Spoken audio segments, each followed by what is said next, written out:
Hello, everybody, and welcome into this week's 30 Minutes program. This is Paul Tinkle. My guest today is a longtime friend and a very, very smart man, Jimmy Cagle. Many of you who are listening are probably saying, is that the Jimmy Cagle that was at Goodyear Tire and Rubber Company in Union City, Tennessee for a long time? And the answer is yes. And he's back home, been in Lawton, Oklahoma. He is a native of Jackson, Tennessee, but he loves Union City, Obion County, and West Tennessee. And Jimmy, it's good to have you here today because we're going to talk about some things that maybe people never knew, but more than anything else, some things that maybe you want to share with all of our listeners here this morning, particularly some of your friends from Goodyear. Welcome in. Well, thank you, Paul. Great to be here. Great to be back in Northwest Tennessee. My wife and I are from Jackson and Humboldt, respectively. And, of course, we spent a big chunk of our life here, and our kids grew up Northwest Tennessee, and I was with Goodyear for like 24 and a half years. It was just a great experience. And prior to that, I'm not sure how many people may remember this, but I was a city planner for Union City for 3 years. I worked out of the State Planning Commission office in Jackson and was assigned to work up here full-time with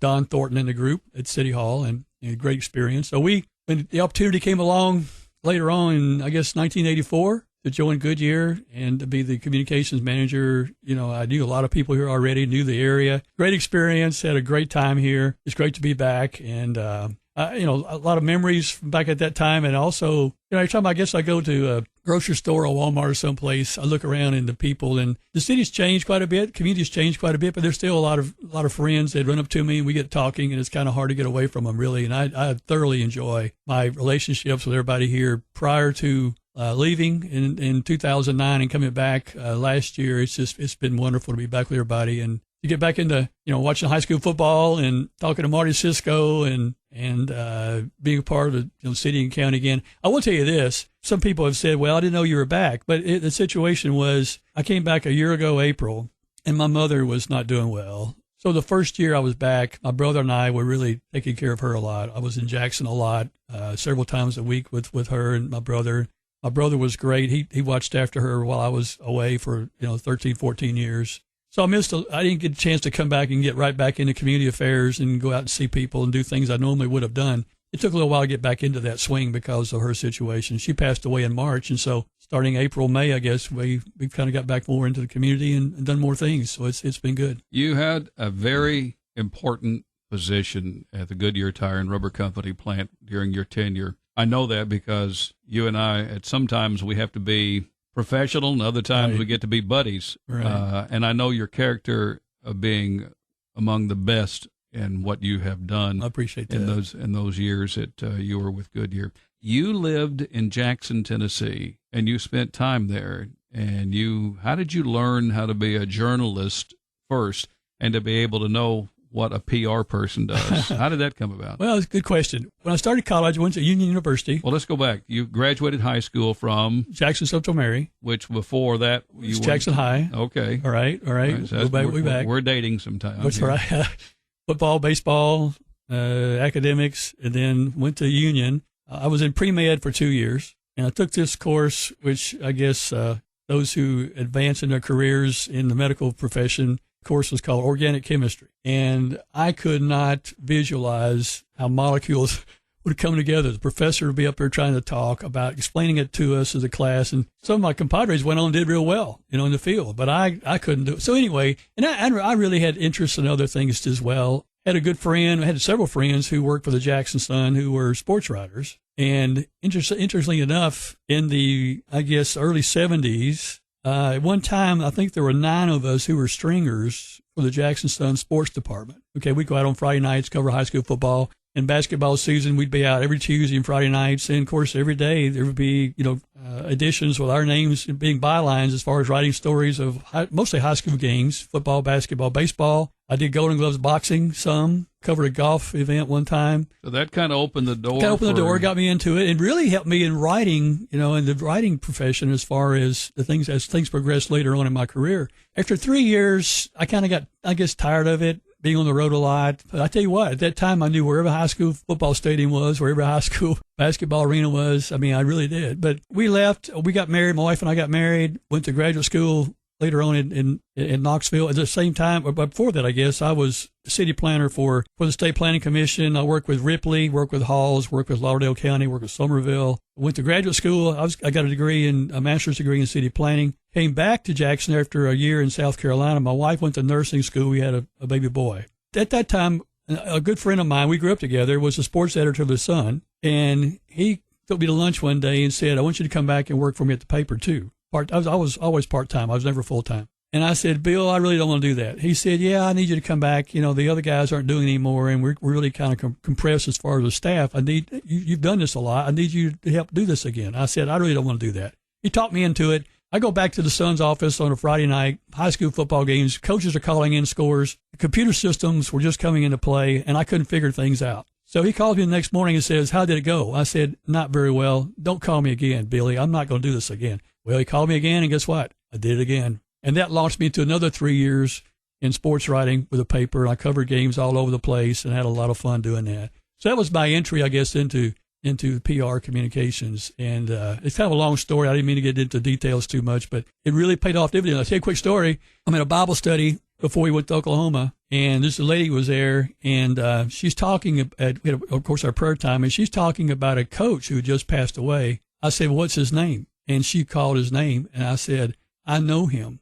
He was one of my favorite coaches when I worked with the paper, the Jackson Sun." And she said, "Well, what's your name?" And I told her, and she said, "I remember you. You used to write for the..." Yeah, I said, "Yes, ma'am. I wrote for the Jackson Sun for 6 years altogether." Yeah. So what transitioned from that to Goodyear Tire and Rubber Company? Good question.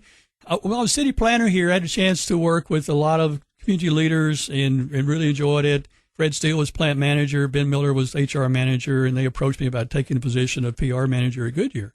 They didn't know about my background. They just knew me as being, city economic development, working with economic development, working with companies, working with organizations here in Union City. So when I went to Akron to go through the interview, I took some materials that I'd written for the paper, and that, I guess, showed them that I was not just a professional city planner. I was also a writer, and I had done a lot of work in the journalistic field. And so people like Dave Bartholomew here at the time, who was editor of the newspaper, The Messenger, knew me from then. So he just kind of opened the doors and just verified that, hey, I have a background in this and some expertise, and I think I can contribute to the ongoing of the progression of Goodyear. What was it like being in the front office, so to speak, of Goodyear when you got how many? 3,000 people? 3,000 people, yeah. 3,000 people. It was a daily challenge because my role was to communicate what was going on in the business, how the plant was performing, help set up presentations to our people, do a lot of work with corporate. I was the plant photographer. I was the plant videographer. We eventually put together a plant-wide TV system that we operate out of our office. But I really enjoyed, I guess, as much as anything else, being on the plant floor talking to people, and that's how it generated. I was the newsletter writer, if you will. We did start off being a daily one-pager and eventuated into 6 or 8 pages every month or so coming out, and then we just did a lot of communication work. So it was never a dull moment. I mean, there was always things to communicate to our people, and then also as part of that, get feedback from the plant floor operators to our management team as far as what they're hearing and what their issues are. And I never looked for things to do. There was a lot going on. I remember several times I would sit down on a weekend and write things I need to get done this next week. I'd have a whole page full. And I remember several times I was thinking at the end of that week, I never even looked at that page because I had so much else going on, phone calls continually. But love what I did. Love the people we work with here. It was a great 25 years, if you will, here in Union City. Let me take just a moment. First off, if you've just tuned into our program, Jimmy Cagle, former public relations manager for Goodyear Tire and Rubber Company plant, not only here, but also in Lawton, Oklahoma. We'll come back to that in a moment. But, Jimmy, you worked with a lot of plant managers. Right. Who was your first, and who was the one that was there when you left? Here in Union City? Yes. Fred Steele was the first. Gary Roach, Sam Riley, Bob Novotny, Jim Davis, Gerald Autry. I may have Gerald and Jim back at reverse. And then Todd Turner.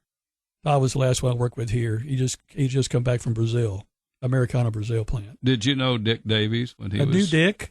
I was working with the city at that time, and we did a lot of things, of course, with the city and Goodyear, and had a chance to talk with Dick quite often. And Dick was came by to see me when I just joined the company, had my office set up there in the front office, and Dick came by and we talked for a while. He was very supportive of the University of Tennessee at Martin's athletics program. Yes, he was. He was, and Gary Roach, another one who was very supportive of the rodeo program here at UT Martin. These are just things that I happen to have a recollection. Gary got me involved in the rodeo program, helped do the PR for several years.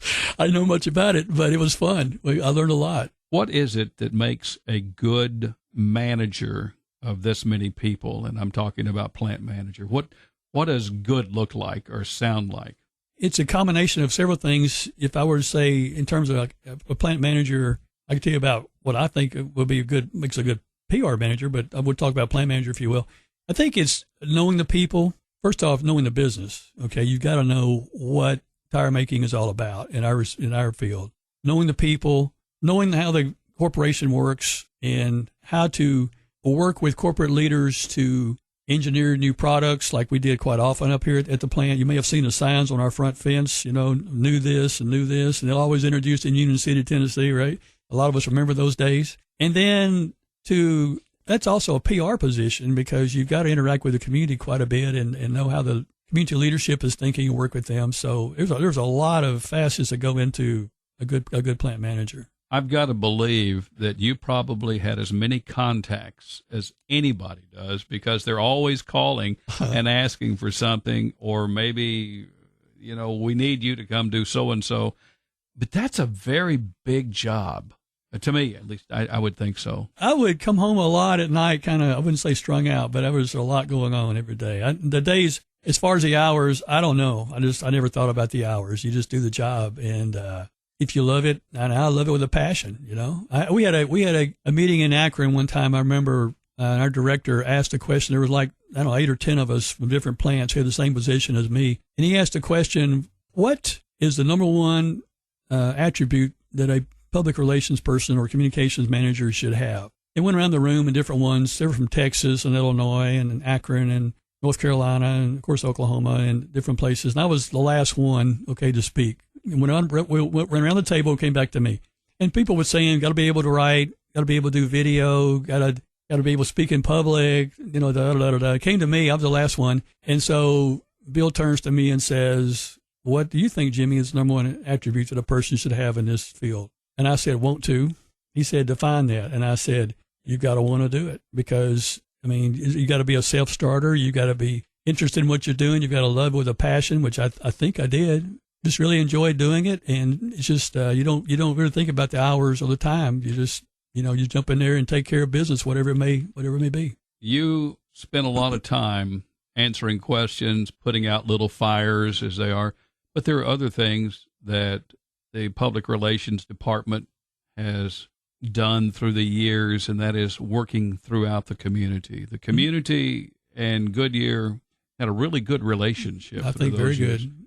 And part of that, of course, is people like you that were there and helping children at Christmas time and other things. Can you share some thoughts about that? I remember Gary Roach came back from Germany. He was in Germany, Philipsburg, and he walked in my office one day and said, let's reinitiate the Goodyear parties for our kids. It's too late in this year. Let's do it next year. And I remember this was probably late 80s, I guess. And so the next year we threw a party for all of our kids. I'm talking about all the Goodyear kids, okay? And it was a great time. We had a lot of fun. And I was beginning to hear comments back from some of our managers, and the comments were almost like this. Jimmy, we can take care of our own kids. If we're going to do this and we want to keep it going, let's do this for kids who are not as fortunate as our kids are. And that started the next year, the party we had for underprivileged children or needy children in our community. And that was launched the next year. We had a great time with it. Our people came to the forefront and really took it on and did a marvelous job with it. We had several years there when we would adopt. I say adopt. We would take care of over 300 children every Christmas. And not something we did for the publicity of it. Our people just wanted to do it. And they worked hard in the plant making tires every day. But then every year at Christmas season, I guess starting around October, November, we knew what was coming up. We had fun with our kids for sure at our parties, but doing that for needy children was really, really special. And the memories are just incredible from those experiences. I don't know how else to ask you other than just to ask you, what happened towards the end? What happened to Goodyear in Union City? Why did Goodyear disappear? Paul, I don't know. It was a business decision. It was made way above us here at the plant. I don't really know. It was a situation that a lot of us were questioning and wondering, how this could have happened. But those decisions are made all the time by corporations, and it was our people worked hard. We tried to stay competitive, and I had to give everybody a big thank you for all that they did, because it was an incredible experience walking through the plant every day and seeing people doing their jobs and really working hard, and it was good to see that. But it goes a lot of factors go into that decision that's made way above us, and I don't know what all took place there, what all was helped make that decision, but it was really unfortunate. And so I really nobody was happy with it anywhere, I guess you might say. I know that was the case in Lawton. When we heard about it, we were asked a question from some corporate people. You heard about Union City. What's the feeling on the floor? And nobody. I remember one meeting we had. Nobody spoke up, and finally I did. And everybody in the room knew where I was from. It was from Union City. And I said, well, I can tell you this. I said, there's nobody here in this plant. I'm talking about Lawton, Oklahoma, who was happy with that decision. Okay, was happy that the plant was shut down. So, and that's true. Nobody felt good about that. So Lawton is still in business. Lawton's still in business. There's other plants. Fayetteville, North Carolina. I think there's some tire making being done in Akron for race cars, for NASCAR and those kind of things. NHRA, Topeka, Kansas. I could think of probably a few more. Canada has 2 with Napanee, and Madison had Alberta. Yeah. When the folks from the north Danville, Virginia was another plant. I'm sorry, Danville, Virginia. When the north came to the south, if you will, a lot of folks from Ohio, Michigan, other areas that came in, those people brought a lot with them. When I say that, I mean, we have people here today that didn't want to go back to where they used to live. Exactly. And, they made their home here. They made their church here. They raised their children here in the schools in these areas. And we're not talking about specifically Union City. We're talking about West Tennessee and West Kentucky. And I think that speaks well of, well, go ahead. Oh, no question. Some of our really good friends are from Jackson, Michigan, or Akron, Ohio, wherever, and some of them still stay here, and we stay in touch with them. We go see them; they come see us. When I joined the company in '84, the previous year there was a lot of guys who came in from Jackson, Michigan, well over 100. I got to know those guys. They were hard workers. A lot of them stayed here. Some went back, but some of them stayed here because their kids grew up here. Their grandkids were coming along, and so they stayed here, and they really contributed a lot to our community. If you just joined us, Jimmy Cagle is my guest today here on 30 Minutes. We're talking about Goodyear Tire and Rubber Company. We're also talking about his time, Jimmy Cagle's time as public relations manager for Goodyear Tire and Rubber Company. It wasn't just Goodyear that said goodbye. General Tire up in Mayfield, when they decided to close the plant there. Yeah. And, it was I don't know how else we can explain it any better, and maybe I'm wrong about any of this, but that was a major, major catastrophe emotionally for some, economically for others, and the dependence on the Goodyear Tire and Rubber Company through the years. And those people, those women and men, they worked many, many hours, many years, and some of them left earlier. Some of them were there when the plant closed, obviously. I've been really impressed in talking with people since I've come back with those who went into the medical field or teaching school, who are doing various jobs, and they've just progressed in their careers doing other things. And it's been really impressive to me. You mentioned General Tire. When we drive by there, our daughter lives in Chicago, so we go through Mayfield, and of course we go to Paducah every now and then. But you look at that site and remember what it used to be, at least what was there at one time. It was it's not the same anymore, and a lot of people there were impacted with that sort of decision as well. So it's really unfortunate. Goodyear Tire is still being made, by the way, but just not right here, obviously. Let me jump just to a different level. The bigger picture in public relations, you had to put out the messages that the community needed to know, that the employees needed to know. And you had to write that. You had to take somebody telling you what to do and put those words out there. And you were pretty, I don't want to use the word powerful, but you were very, very important to getting the message out. I mean, we've gotten a lot of press releases here at our radio station because of things that you told. What was the hardest thing to write about? Or is there something? And then what was the best thing you felt? Well, the way I approached it was, I teach a communications course online quite often for a university in Iowa. But what I always try to do, if something was really going to be difficult to deal with in terms of writing about it, or even making a presentation about it, or even helping somebody else make a presentation about it, the key is preparation. And what I would try to do is to get on it early. Okay, if I knew something's coming up 2 weeks from now, it's going to take a lot of thought, I would sit down and try to write about it way in advance and go back and critique it and do it again and critique and do it again to get it where I wanted it. And so I think that always paid dividends. I try to teach my students that the same thing. Preparation is key. It's not something you can just do it overnight or do the next or the morning of. It's something you really need to think about in advance. So that'd probably be the number one challenge. As far as the best thing I ever wrote about, wow. We could talk about it probably in the next session, but blimp visits, NASCAR drivers, car show, I guess the fun things would be the best thing. But it was always a pleasure to me to write about something in our plant that was really, we might receive an award or be recognized by a customer or have a really good corporate visit or something like that. Those are pleasurable things to do. And that really, because I knew that everybody was kind of wanting to know, well, how did it go? How did this happen? You know, and that was fun to talk about the real positive things, and there were so many of them over the years. There's so many of them. Well, let me just simply say that there is one question that I've been waiting for you to either jump on me already or me to come back to you. But the one thing that people remember, because once you saw it, you saw it. You got to see the Goodyear blimp, and it was anchored here in Union City many times over because the plant was here. Right. I'll tell you, the one story I've told a million times, and I had the blimp visit, I guess here, I don't know. You coordinated part of that, I'm sure. Right. 4 or 5 times here and probably, I don't know, 4 or 5 in Lawton. But the first time we had it for, I guess it was early September. It was in the early part of the football season.